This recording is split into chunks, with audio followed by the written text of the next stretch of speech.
नमस्कार विद्यार्थी मित्रांनो, मागल्या आपल्या व्हिडिओ क्रमांक 6 मध्ये आपण समग्र आर्थिक उद्दिष्टे याचे अध्ययन केले होते आणि तिथेच आपले प्रकरण 1 हे संपलेले आहेत. आता आपण बघत आहोत प्रकरण नंबर 2. याचं नाव आहे राष्ट्रीय उत्पन्न आणि त्यातला पहिला मुद्दा आहे राष्ट्रीय उत्पन्न ओळख, अर्थ आणि व्याख्या, जे आज आपल्या व्हिडिओ नंबर 7 मध्ये बघणार आहोत. तर प्रकरण 2 मध्ये काय घटक आहेत? तर प्रकरण 2 मध्ये आपण बघणार आहोत राष्ट्रीय उत्पन्नाचा अर्थ आणि महत्त्व, राष्ट्रीय उत्पन्नाच्या असणाऱ्या विविध संकल्पना याचा अभ्यास आपण करणार आहोत. मग राष्ट्रीय उत्पन्नाच्या विविध संकल्पना यामध्ये स्थूल राष्ट्रीय उत्पादन जीएनपी, निव्वळ राष्ट्रीय उत्पादन एनएनपी आणि त्याचबरोबर स्थूल देशांतर्गत उत्पादन जीडीपी, तसेच दरडोई उत्पन्न पीसीआर म्हणजे पर कॅपिटा इन्कम, वैयक्तिक उत्पन्न पर्सनल इन्कम, व्यय शक्य उत्पन्न डिस्पोजेबल इन्कम असं म्हटलं जातं. या संकल्पना आपण शिकणार आहोत. त्याचबरोबर राष्ट्रीय उत्पन्न मोजमापाच्या असणाऱ्या पद्धती आणि अडचणी, ज्यामध्ये उत्पादन पद्धत, उत्पन्न पद्धत आणि खर्च पद्धत, आणि यामध्ये येणाऱ्या अडचणी म्हणजे त्यामध्ये संकल्पनात्मक अडचणी किंवा सैद्धांतिक अडचणी, आणि दुसऱ्या असतात त्याला व्यावहारिक किंवा सांख्यिकीय अडचणी असे म्हटले जातात. आणि शेवटचा मुद्दा राहील या प्रकरणामध्ये तो म्हणजे राष्ट्रीय उत्पन्नाचा चक्राकार प्रवाह, 2 क्षेत्र प्रतिपादन, कुटुंब क्षेत्र आणि उद्योग क्षेत्र. तर चला तर बघूया आपण प्रकरण 2 मधील राष्ट्रीय उत्पन्न. राष्ट्रीय उत्पन्न म्हणजे काय?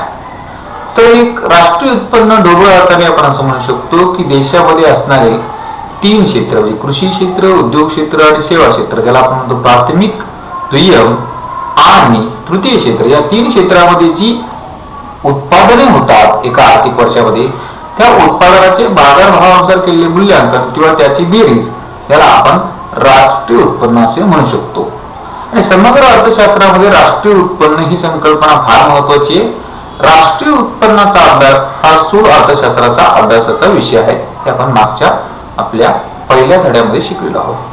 तर राष्ट्रीय उत्पन्न म्हणजे काय? तर राष्ट्रीय उत्पन्न ही एक प्रवाह संकल्पना आहे, कारण राष्ट्रीय उत्पन्न नेहमी बदलत असतं. मागच्या वर्षी जे राष्ट्रीय उत्पन्न आहे ते या वर्षी राहत नाही, ते ह्या वर्षी जे आहे ते पुढच्या वर्षी नसतं, त्यात बदल होत असतो. राष्ट्रीय उत्पन्न ही संकल्पना राष्ट्रीय उत्पादन, राष्ट्रीय लाभांश, राष्ट्रीय खर्च या समान अर्थाने देखील वापरली जाते. कारण सर्वसाधारणपणे एका आर्थिक वर्षाचा कालावधीचा विचार घेऊन राष्ट्रीय उत्पन्नाचे मोजमाप केले जात असते. आणि समग्रलक्षी अर्थशास्त्रात राष्ट्रीय उत्पन्नाच्या अभ्यासाला महत्त्वाचे स्थान आहे, कारण की आर्थिक विकासाचे मोजमापाचे एक निर्देशक हे राष्ट्रीय उत्पन्न यास मानले गेलेले आहे. त्यामुळे राष्ट्रीय उत्पन्नाचा अभ्यास हा आपल्याला महत्त्वाचा आहे. आणि यामध्ये 1 वर्षाच्या कालावधीत देशात उत्पादित झालेल्या 3 क्षेत्रातील उत्पादनाची बेरीज ही केली जात असते, असं आपण ढोबळ अर्थाने म्हणू शकतो. तर राष्ट्रीय उत्पन्न याच्या बाबतीमध्ये आपण जागतिक पार्श्वभूमी जर बघितली तर 1929-33च्या जागतिक महामंदीनंतर अमेरिकेत कोलिन क्लार्क आणि सायमन कुझनेट्स यांनी राष्ट्रीय उत्पन्न मोजमाप करण्याचा प्रयत्न सर्वप्रथम केला होता. त्यानंतर अमेरिकेने आपले राष्ट्रीय उत्पन्न शास्त्रीय पद्धतीने 1947 मध्ये जाहीर केले आणि सायमन कुझनेट यांनी जीएनपी पद्धतीने राष्ट्रीय उत्पन्न मोजले. National income and its composition या नावाने उत्पन्न मोजणीची एक पद्धत विकसित केलेली आहे आणि तेव्हापासून राष्ट्रीय उत्पन्नाची गणना ही केली जात आहे.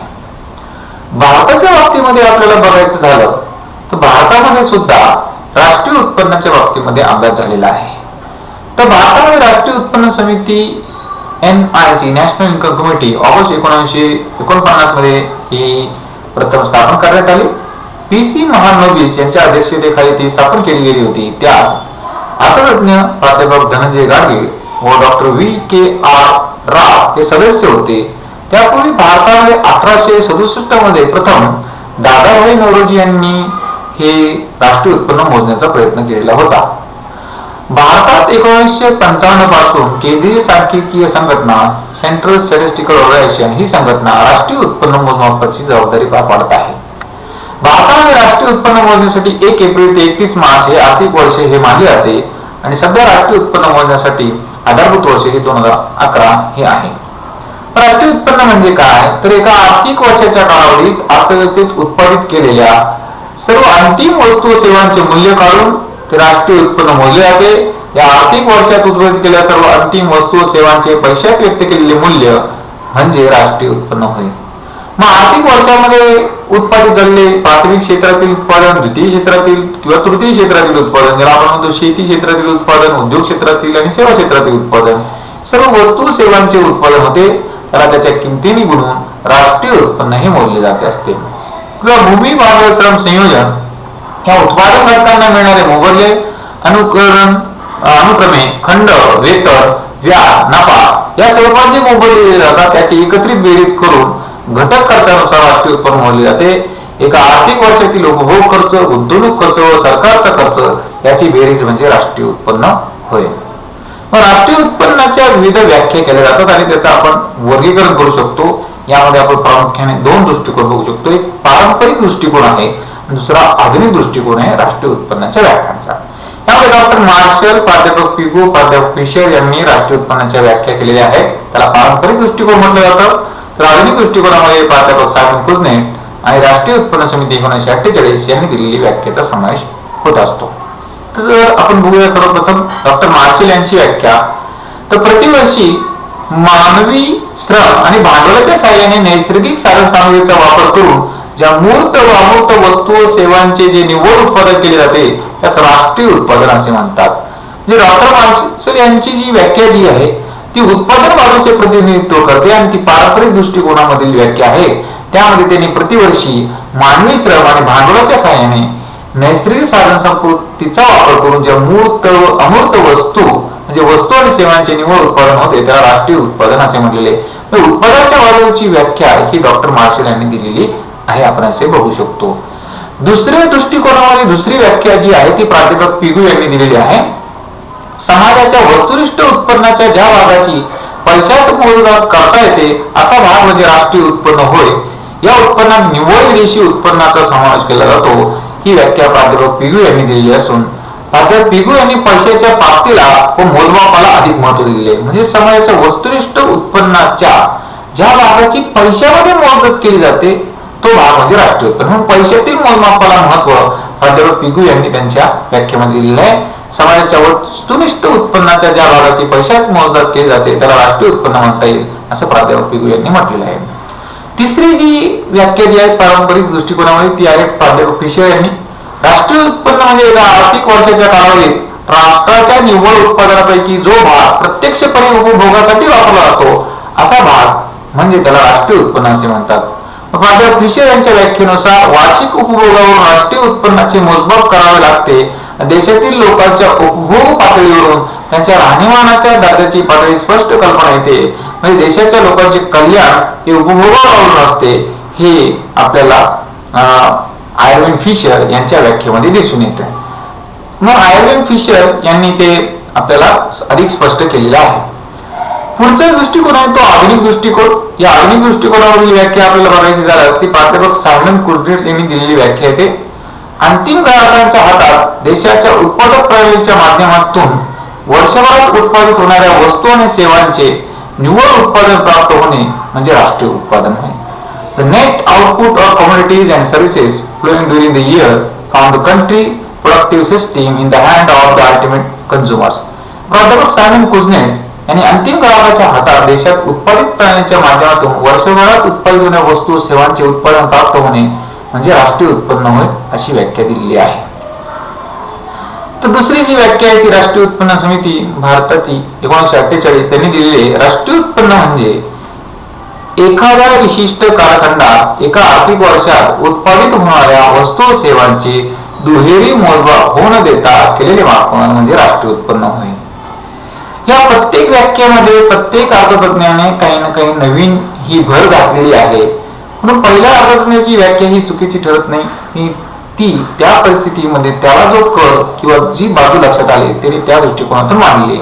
राष्ट्रीय उत्पन्न हे उत्पादन म्हणून बघितलं जातं, राष्ट्रीय उत्पन्न हे उत्पन्न म्हणून बघितलं जातं आणि राष्ट्रीय उत्पन्न हे खर्चाच्या बाजूने सुद्धा बघितलं जातं. वरील व्याख्येवरून आपण असं म्हणू शकतो की राष्ट्रीय उत्पन्न एका वित्तीय वर्षात 1 एप्रिल ते 31 मार्च अर्थव्यवस्थेतील जे प्राथमिक, द्वितीय आणि तृतीय क्षेत्रात जेवढ्या वस्तू सेवांचे उत्पादन होते त्या उत्पादनाला त्याच्या चालू किमतीने गुणले असता जो येणारा गुणाकार असतो त्याच्या पैशातील मोजमाप म्हणजे त्याला राष्ट्रीय उत्पन्न असे म्हणता येईल. या राष्ट्रीय उत्पन्नाची काही वैशिष्ट्ये आपण सांगू शकतो. राष्ट्रीय उत्पन्न हे अर्थव्यवस्थेतील सर्व उत्पादक घटकांनी आर्थिक वर्षात उत्पादित केलेल्या सर्व वस्तू व सेवांचे निव्वळ उत्पादन आहे. म्हणजे एका आर्थिक वर्षामध्ये सर्व वस्तू सेवांचे निव्वळ उत्पादन केलेलं असतं अर्थव्यवस्थेत, त्याला आपण राष्ट्रीय उत्पन्न म्हणतो. आर्थिक वर्षात पैशाची देवाणघेवाण होणाऱ्या सर्व अंतिम आणि वस्तू व सेवांच्या उत्पन्नाचा राष्ट्रीय उत्पन्नामध्ये समावेश होतो. अंतिम वस्तू आणि सेवांचा, वस्तूच्या बाबतीमध्ये आपण कच्चा माल, मध्यस्थ वस्तू आणि अंतिम वस्तू असा समावेश करतो, म्हणून अंतिम उपभोगाच्या वस्तू आणि सेवांच्या उत्पन्नाचा समावेश आहे. राष्ट्रीय उत्पन्नाच्या मोजवर दुहेरी मोजणीचा समावेश नाही आणि उत्पन्न लक्षात घेता अनुत्पादक घटक ही आपण लक्षात घेत नाही. दुहेरी मोजदाद जी आहे ती टाळली जाते. भांडवली वस्तू आणि सेवा होणारा अवमूल्यन खर्च सकल राष्ट्रीय उत्पन्नातून कापला जातो. म्हणजेच घसारा जो असतो भांडवली वस्तू व सेवा होणारा खर्च तो राष्ट्रीय उत्पन्नातून हा वजा केला जातो. राष्ट्रीय उत्पन्नात देशातील रहिवाशांनी विदेशात मिळवलेले उत्पन्न मिळवले जाते, तर अनिवासी लोकांनी जे आपल्या देशामध्ये जे उत्पन्न मिळवले त्याची कपात केली जात असते. सारांश रूपाने समग्र आर्थिक सिद्धांतामध्ये राष्ट्रीय उत्पन्न ही संकल्पना अधिक महत्वाची आहे. राष्ट्रीय उत्पन्न हा स्थूल अर्थशास्त्राचा महत्वाचा अभ्यास विषय आहे आणि राष्ट्रीय उत्पन्न ही संकल्पना राष्ट्रीय उत्पादन, राष्ट्रीय लाभांश व राष्ट्रीय खर्च या समान अर्थाने वापरली जाते. सर्वसाधारणपणे एका आर्थिक वर्षाच्या कालावधीचा विचार घेऊन राष्ट्रीय उत्पन्नाचे मोजमाप केले जाते व उत्पन्नाच्या मोजमापात दुहेरी मोजणीचा समावेश नाही आणि उत्पन्न लक्षात घेता अनुत्पादक घटकही यामध्ये येत नाही. एका आर्थिक वर्षाच्या कालावधीत अर्थव्यवस्थेत उत्पादित केलेल्या वस्तू सेवांचे मूल्य काढून राष्ट्रीय उत्पन्न हे मोजले जाते. एका आर्थिक वर्षात ज्या वस्तू सेवांचे पैशात व्यक्त केलेले मूल्य काढले जाते त्याला आपण राष्ट्रीय उत्पन्न म्हणू शकतो. मग आर्थिक वर्षामध्ये जे प्राथमिक क्षेत्र म्हणजे शेती क्षेत्र असेल, द्वितीय क्षेत्र म्हणजे उद्योग क्षेत्र असेल, तृतीय क्षेत्र म्हणजे वस्तू सेवा म्हणजे सेवांचं उत्पादन करणारे सेवा क्षेत्र असेल, त्यांच्या उत्पादनाला किमतीने गुणून त्याचे पैशात मोजमाप केले असतात त्याला आपण राष्ट्रीय उत्पन्न असे म्हणू शकतो. संदर्भ तर अधिक आपल्या या अभ्यासासाठी वाणी नीता स्थूल अर्थशास्त्र प्रशांत पब्लिकेशन जळगाव हे पुस्तक तुम्ही वाचू शकता किंवा Rasal RG, SP Adhav, SK Gotekar किंवा S कापडी व्यावसायिक अर्थशास्त्र स्थूल प्रशांत पब्लिकेशन सेम 3 सेम 4 हे बुक सुद्धा आपल्याला ग्रंथालयामध्ये किंवा बाजारामध्ये उपलब्ध आहे. त्याचबरोबर काही संदर्भ ग्रंथ म्हणजे M.L. Jhingan macro economic theory, H.A. Rahuja macro economic theory, David K modern economic theory हे सुद्धा तुम्ही वाचू शकतात. तर या भागावरती प्रश्न कुठला विचारला जातो तर या भागावरती थोडक्यात टिप लिहा असा प्रश्न विचारला जाऊ शकतो. म्हणजे राष्ट्रीय उत्पन्न म्हणजे काय, राष्ट्रीय उत्पन्नाची व्याख्या द्या किंवा राष्ट्रीय उत्पन्नाचा अर्थ लिहा.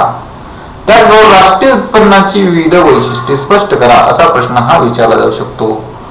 तर धन्यवाद मित्रांनो, आपल्या या व्हिडिओ नंबर 7 मध्ये आपण राष्ट्रीय उत्पन्न म्हणजे काय त्याचा अर्थ आणि विविध अर्थतज्ञांनी दिलेल्या व्याख्या या बघितलेल्या आहेत. पुढच्या आपल्या व्याख्यानामध्ये व्हिडिओ नंबर 8 मध्ये आपण राष्ट्रीय उत्पन्नाच्या विविध संकल्पना किंवा राष्ट्रीय उत्पन्नाचे महत्व हे बघणार आहोत. तर राष्ट्रीय उत्पन्नाचे महत्व हे व्हिडिओ नंबर 8 मध्ये बघूया आणि राष्ट्रीय उत्पन्नाच्या विविध संकल्पना ही व्हिडिओ नंबर 9 मध्ये बघूया. तर धन्यवाद मित्रांनो, आपण इथे हे व्याख्यान ऐकलं. तर पुढच्या वेळेस आपण भेटूया नवीन अध्यापनाच्या भागासह.